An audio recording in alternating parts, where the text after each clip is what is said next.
D'abord, je voudrais vous informer, si vous ne le savez pas, que les musées sont ouverts depuis une année au Maroc, depuis juin dernier.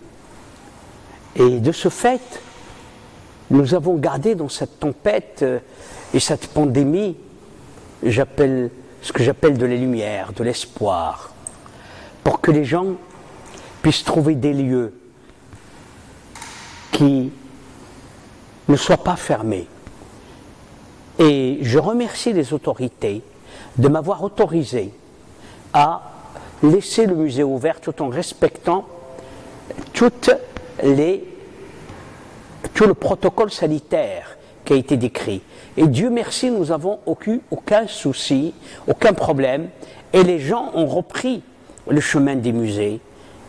Imaginez, tout était fermé, c'est-à-dire que c'est le désespoir. L'homme est fait pour être ouvert, pour vivre avec les autres.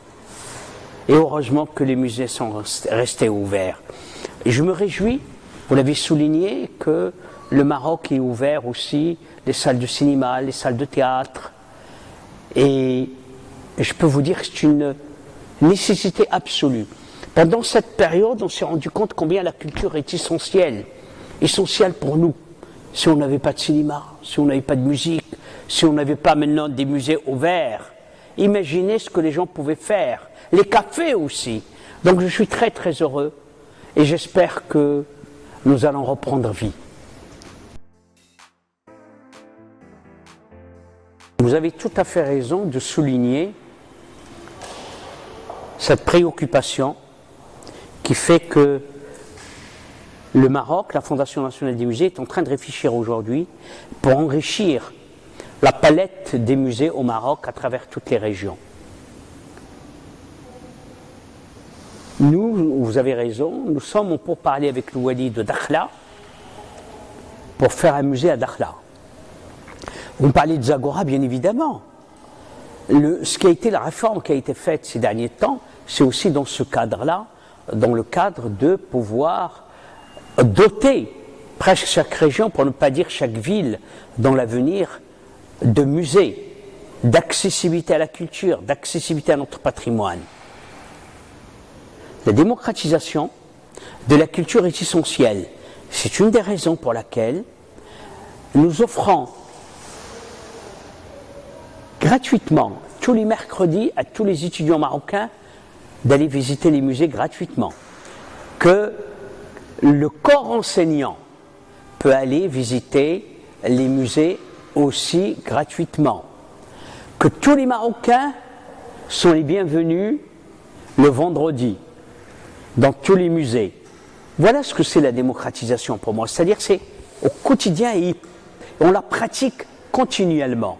La démocratisation aussi, c'est de faire venir Picasso, que ce soit accessible à toutes les couches de la société, pas seulement ceux qui peuvent se payer un voyage à l'étranger, c'est-à-dire qu'on leur amène Picasso, on leur amène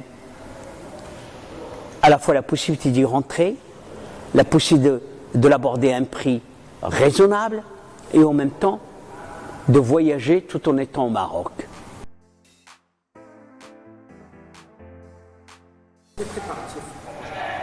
Écoutez, d'abord, cette exposition arrive au bon moment.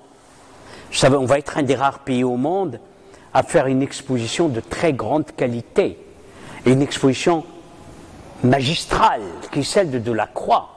Cette exposition revient au Maroc quand même. Il revient après presque 200 ans d'absence.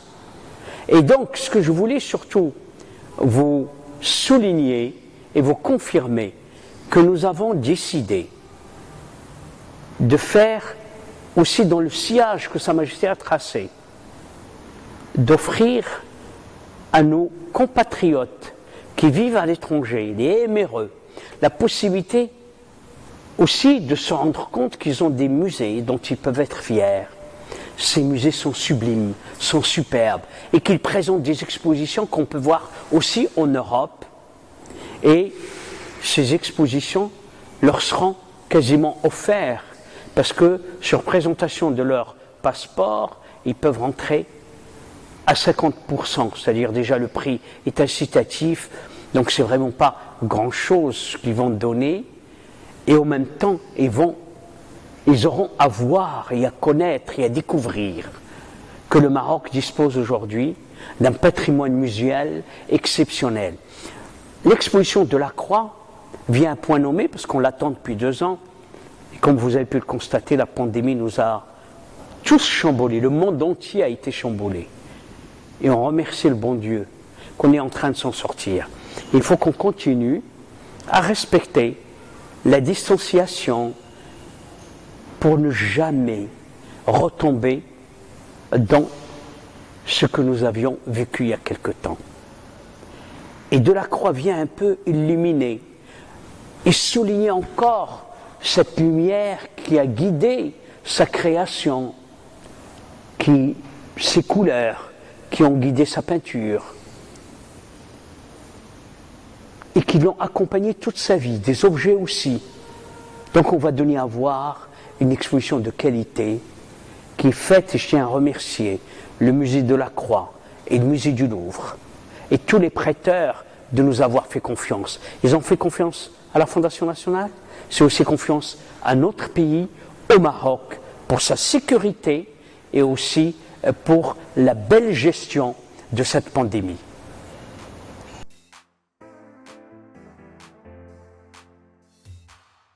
D'abord, il y a une scène culturelle marocaine extrêmement vivante, vous l'avez souligné, extrêmement diversifiée.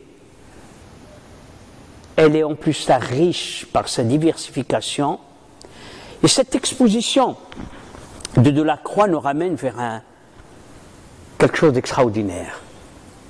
L'histoire de ce Maroc. L'histoire de ce Maroc du vivre ensemble, depuis tout le temps, depuis des millénaires. Delacroix a dessiné un de ses chefs-d'œuvre, s'appelle toujours Les Noces juives. Ceci montre aussi que le Maroc a toujours su vivre, que la religion juive et la religion musulmane vivaient en symbiose totale. Et que ça reste jusqu'à aujourd'hui. C'est pour ça que le Maroc reste un pays d'exception. Et j'en suis très très heureux. Vous savez, dans la période de Delacroix, et jusqu'à une période encore récente, c'est en Europe que les Juifs étaient persécutés. Mais au Maroc, ils étaient marocains. Et nous vivions ensemble, comme des frères, et nous devons continuer cette fraternité. Car le Maroc est une terre de fraternité, de lumière et de création.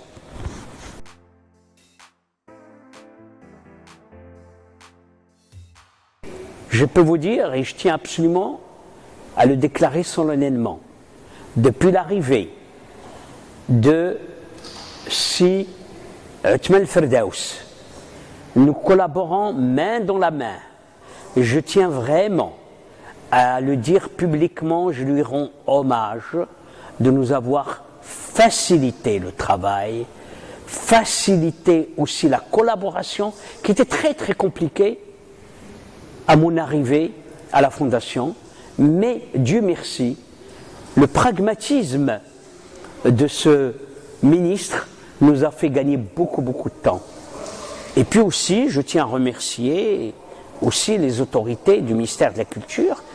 Je veux dire, tous les collaborateurs du ministère de la Culture ont été tout à fait collaborateurs. Nous avons collaboré main dans la main pour avancer et faire avancer la culture. Comme vous avez pu le constater et le souligner, la Covid a arrêté un élan qui était, c'est comme si vous êtes en train de sauter et puis vous êtes obligé de vous arrêter. Donc tout s'est arrêté dans le monde.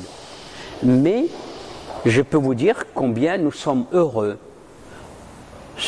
d'avoir profité de cette Covid, nous, à la Fondation, et d'avoir travaillé par visio constamment, quasiment quotidiennement, avec le secrétaire général, avec Sidrissi et Si Khalifa. Constamment, nous avons travaillé et ça nous a permis, figurez-vous, cet arrêt brutal nous a permis encore de réfléchir et de nous concentrer sur l'essentiel.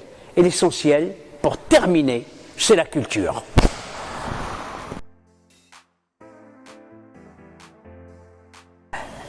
Écoutez, moi, j'ai profité d'abord pour peindre.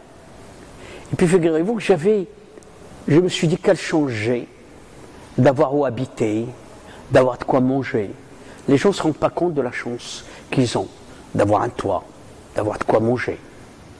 Puis j'ai la chance aussi d'avoir un tout petit jardin chez moi. Donc je faisais ma marche et je peignais constamment et j'étais au téléphone par visio avec mes collaborateurs.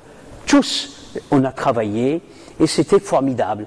Et ça m'a donné la possibilité d'imaginer que mes peintures soient aussi portées comme masque de protection, que la couleur, quand quelqu'un me regarde, puisque mon visage est caché, puisse donner aussi de l'espoir. Et je voudrais, pour terminer, ne remercier jamais assez Madame Brigitte Macron de m'avoir fait l'honneur de porter ce masque, et tous les réseaux sociaux et toute la presse on a parlé de ce masque.